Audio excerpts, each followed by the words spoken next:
Hey everyone, welcome back. आज मैं explain करूंगी एक ऑनगोइंग थाई ड्रामा जिसका नाम है 3 जेंटल ब्रोस एपिसोड 1। तो चलिए शुरू करते हैं। ड्रामा के शुरुआत में हमारे मेन लीड को दिखाया जाता है। इसका नाम होता है इच। इच बहुत ही ज़्यादा इंटेलिजेंट होता है और सक्सेसफुल होता है। वो थोड़ा सा एरोगेंट भी होता है और उसके मॉम का कॉल आता है और उसने अपने मॉम का नाम सेव किया हुआ था द विच। वो अपने मॉम को बिल्कुल भी पसंद नहीं करता है। उसकी मॉम उसे बार बार घर आने के लिए बोलता है लेकिन वो राजी नहीं होता है। इनका नाम होता है पिम और ये बहुत ही ज्यादा बॉसी होती है। वो अपने 3 बेटों को एकदम कंट्रोल में रखना चाहती है। उनके बड़े वाले बेटे का नाम तो हम जानते ही है, वो है एच। मिडिल वाले का नाम है थेम्स और छोटे वाले का नाम है आरती। वो थेम्स के लिए कार खरीदने आई है। वो हमेशा थेम्स और आरती को कुछ ना कुछ गिफ्ट दे के अपनी तरफ रखती है, यहाँ तक कि वो इच के लिए भी कुछ ना कुछ लेती रहती है। फिर थेम्स को दिखाया जाता है। ये हमारा सेकंड लीड है। ये भी बहुत ज़्यादा सक्सेसफुल है और बहुत कोल्ड है, लेकिन ये अपनी माँ की हर बात मानता है। और आरती हमारा थर्ड लीड होता है। ये थोड़ा सा चुलबुला होता है और ये भी अपनी मॉम के बातों में उठता है बैठता है। आरती को वो लालच देती है कि तुम्हें मैं न्यू कार खरीद के दूंगी अगर तुम अपने बड़े भाई को कन्विंस कर लोगे हमारे साथ रहने के लिए। फिर वो इच को कॉल करता है और बोलता है प्लीज तुम घर आ जाओ, पहले मेरी कार आ जाए फिर तुम चले जाना।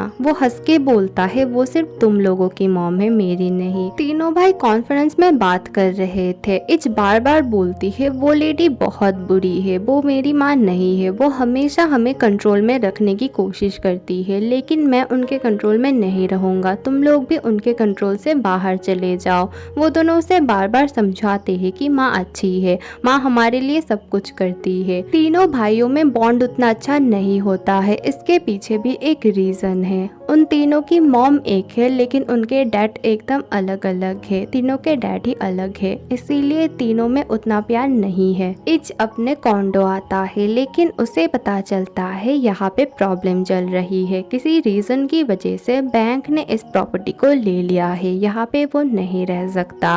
और इस न्यूज़ को देख के इच की मॉम बहुत ही ज़्यादा खुश होती है, मानो उन्हीं ने ये सब करवाया है। फिर हमारे फर्स्ट फीमेल लीड को दिखाया जाता है। इसका नाम होता है केऊ और ये अपने मॉम के साथ रहती है। ये लोग अपने घर पे ही एक छोटा सा रेस्टोरेंट चलाते हैं। वहाँ से फूड डिलीवरी जाती है, लाइक जोमेटो स्विगी टाइप का। डिलीवरी बॉयज भी होते हैं और केऊ खुद भी जाती है। इच को उसकी स्टेप मॉम बुलाती है एक जगह पे मिलने। एक्चुअली इच के फादर का कैरेक्टर अच्छा नहीं होता है, उनका किसी ना किसी के साथ अफेयर चलता रहता है। उसकी स्टेप मदर इस बार एक कॉन्डो में आई थी और वो बता रही थी कि तुम्हारे डैड की गर्लफ्रेंड यहाँ पर ही रहती है, आज उन्हें मैं रंगे हाथों पकड़ूंगी और तुम मेरा साथ देना। इच असल में इनकी हर एक बात मानता है। वो अपने रियल मदर से ज्यादा उन्हें मानता है और वो भी इसका बहुत ज्यादा फायदा उठाती है, उससे हर एक काम निकलवाती है। और इसी कॉन्डो में केऊ आई थी अपने सिस्टर को फूड देने के लिए। उसके सिस्टर का नाम होता है कैन और ये एक एक्ट्रेस होती है और इसका उसके मम्मी से बहुत ही ज़्यादा झगड़ा चल रहा है, इसीलिए वो अपने मॉम से बात नहीं करती है। कि वो बार बार कन्विंस करती है कि तुम घर चलो, लेकिन वो नहीं मानती है। कैन उसे ड्रेस चेंज करने के लिए बोलती है क्योंकि उसका ड्रेस खराब हो गया था। दूसरी तरफ इच के फादर एंथनी आते हैं। ये बहुत बड़ा बिजनेसमैन होता है। कैन जिस कंपनी के अंडर एक्ट्रेस होती है वहाँ के ये मालिक होते हैं और वो कैन से ही मिलने आ रहे थे क्योंकि कैन उनकी गर्लफ्रेंड है। पीछे पीछे इच और उसकी स्टेप मदर भी आ रही थी और दूसरी तरफ केव अपना ड्रेस चेंज कर रही थी। एंथनी केव को कैन समझ के पीछे से हक कर लेता है और तभी अंदर आ जाते हैं इच और उसकी स्टेप मदर और दोनों उसे बहुत ही बुरा भला सुनाते हैं। केव को कुछ भी बोलने का मौका ही नहीं मिलता है, ऊपर से उसे थप्पड़ भी पड़ती है और लोग वीडियो भी शूट कर रहे थे और उसे इच बहुत ही बुरा भला सुनाता है। इच जाने से पहले बोलता है कि तुम मेरे फादर का पीछा छोड़ दो, लेकिन मैं तुम्हारा पीछा कभी नहीं छोड़ूंगा।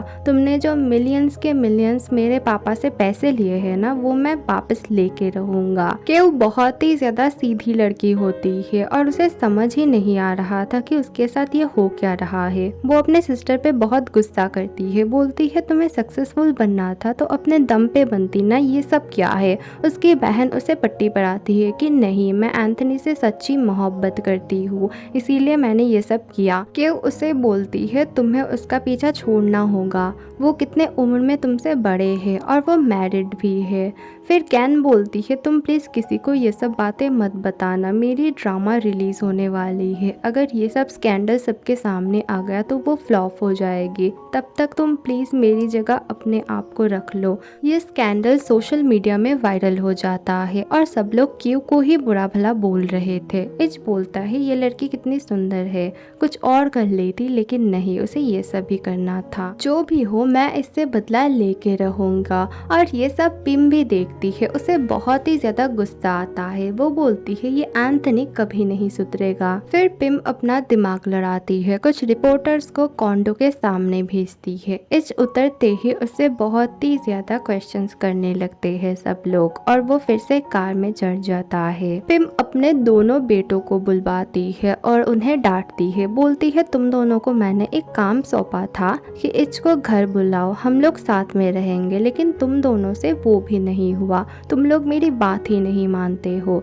पीछे से इच आता है और बोलता है उन दोनों को डांटने की जरूरत नहीं है, मेरे पास रहने के लिए घर नहीं है, इसीलिए मैं आया हूँ। फिर सबको डाइनिंग टेबल में दिखाया जाता है। उन लोगों की मॉम उन्हें ठीक से खाना तक नहीं खाने देती है। लाइक इच को सिर्फ सूप मिलता है खाने के लिए, थेम्स को सिर्फ मीट मिलता है खाने के लिए और आरती को सिर्फ वेजीज मिलती है और वो तीनों इससे बहुत ही ज़्यादा नाखुश है। फिर भी अपने मॉम की बात मान के यही उन्हें खाना पड़ता है। पिम बोलती है मैं ये सब तुम लोगों के अच्छे के लिए ही करती हूँ, मुझे पता है तुम लोगों को क्या खाना चाहिए। और हाँ, सबसे इम्पोर्टेंट बात, तुम लोगों की ब्राइड भी मैं ही ढूंढूंगी, किसी लड़की को भी तुम लोग डेट नहीं कर सकते हो। केव बहुत ही ज़्यादा सैड होती है। वो बाहर आके देखती है इच आया हुआ है और उसके मॉम के सामने इच बोलने लगता है इसने बहुत सारे पैसे लिए हैं, वही मैं वापस लेने आया हूँ।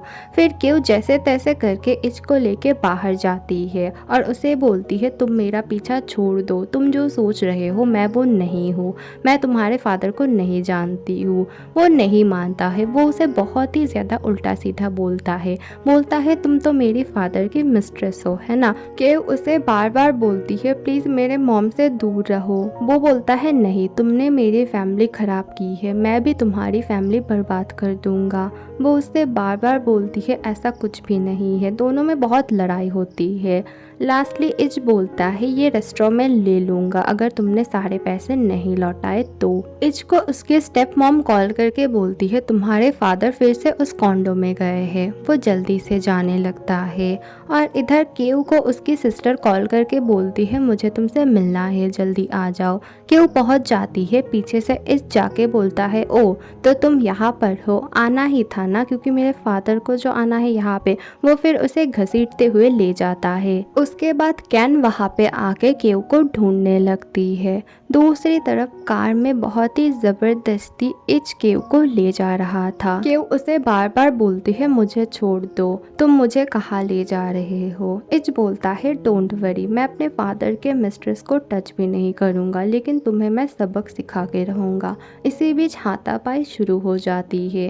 केव की वजह से उनका एक छोटा सा एक्सीडेंट हो जाता है और इसमें केव को ही चोट लगती है। केव अपना फर्स्ट एड करती है। इच उसे बहुत ही ज़्यादा डांट रहा था। वो लास्टली बोलता है मैं तुम्हारे मॉम को सब कुछ बोल दूंगा कि उनकी लड़की मेरे फादर के मिस्ट्रेस है। वो उसे मना करती है और मना करते करते वो बहुत ही सैडली रोने लगती है। इच को भी बुरा लगता है उसके लिए। इच केव के बैंडेट को ठीक करने के लिए केव के बहुत करीब आ जाता है और दोनों ही बहुत घबरा जाते हैं। इच घर जाके अपने मॉम के फोटो के सामने बोलता है आप बहुत बुरी हो, आप मुझसे प्यार नहीं करती हो, मैं भी आपसे प्यार नहीं करता हूँ।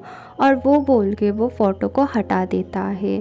फिर बोलने लगता है अगर आप मुझे अपना बेटा समझती तो आपके कोई मल्टीपल पार्टनर्स नहीं होते और उनसे आपको कोई बेटा भी नहीं होता, वो दोनों मेरे भाई नहीं है, आप लोग मेरे अपने नहीं हो। फिर वो अपने स्टेप मदर की फ़ोटो लगाता है और बोलता है यही एक लेडी है जो मुझसे थोड़ा बहुत प्यार करती है, उसके अलावा कोई भी मुझसे प्यार नहीं करता है। अगले दिन ऑफिस में एंथनी और कानो यानी कि एच के स्टेप मदर लड़ने लगते हैं उनके अफेयर के बारे में बोलते हुए। एंथनी बोलता है उस लड़की के साथ मेरा अब कुछ भी नहीं है, मैं सच बोल रहा हूँ। फिर वहाँ पे एच आता है और वो उन दोनों को रोकने की कोशिश करता है और वहाँ पे ही बिम आती है और वो कानो को बोलती है तुम बहुत बुरी हो, तुमने मेरे बेटे को अपना सर्वेंट बना के रखा है। वो बोलती है नहीं, मैं उससे प्यार करती हूँ, वो मेरा बेटा है, तुम्हारा नहीं। दोनों ही लड़ने लगते हैं। एच वहाँ से चला जाता है। कानो बिम को बोलती है तुम्हारे मल्टीपल पार्टनर्स थे। वो बोलती है हाँ, लेकिन एक टाइम पे एक, और तुम्हारी तरह मैं नहीं हूँ जिनके तो दो हस्बैंड एक ही टाइम पे थे। दोनों और भी ज्यादा लड़ने लगते हैं। कैन भी ऑफिस में आई थी, उसे एंथनी मिलने बुलाता है, लेकिन वो ये मैसेज देख के एकदम भी खुश नहीं थी। फिर वो इससे मिलती है और वो सब कुछ उसे बताने की कोशिश करती है, लेकिन वो नहीं बता पाती है। वो कंपनी में अपने न्यू ड्रामा के इंटरव्यू के लिए आई थी और वो इंटरव्यू उसकी सिस्टर देखती है और वो बहुत ही ज़्यादा खुश हो रही थी, लेकिन उसकी मॉम बिल्कुल भी खुश नहीं थी। कैन क्यू को मैसेज करती है मुझे एंथनी से ब्रेकअप करना है, लेकिन मैं उसे नहीं बोल पा रही हूँ, तुम प्लीज़ उनसे मिल के थोड़ा सा समझा के बोल दो। वो बोलती है ठीक है। फिर एंथनी से वो रेस्टोरेंट में मिलती है। एंथनी पहले तो बहुत अच्छे से बात करता है कि मैं तुम्हारी सिस्टर से बहुत प्यार करता हूँ, लेकिन बाद में वो अपना रंग दिखाना स्टार्ट करता है। बोलता है ठीक है, मैं ब्रेकअप कर लेता हूँ, लेकिन मुझे तुम चाहिए, और उससे बहुत ही ज़्यादा बदतमीज़ी करने लगता है। तभी पीछे से आ जाता है एच और एच को देख के दोनों ही बहुत ज़्यादा घबरा जाते हैं। एपिसोड 1 यहीं पे ख़त्म होती है। अगली वीडियो मैं बहुत जल्द लाने वाली हूँ। और हाँ, बहुत दिन हो गए हैं मैंने वीडियो अपलोड नहीं की है, उसके पीछे बहुत सारे रीज़न है, कुछ अच्छे कुछ बुरे, बाद में कभी बताऊँगी अगर आप लोगों को जानना होगा तो। And thank you for watching. अभी के लिए बाय।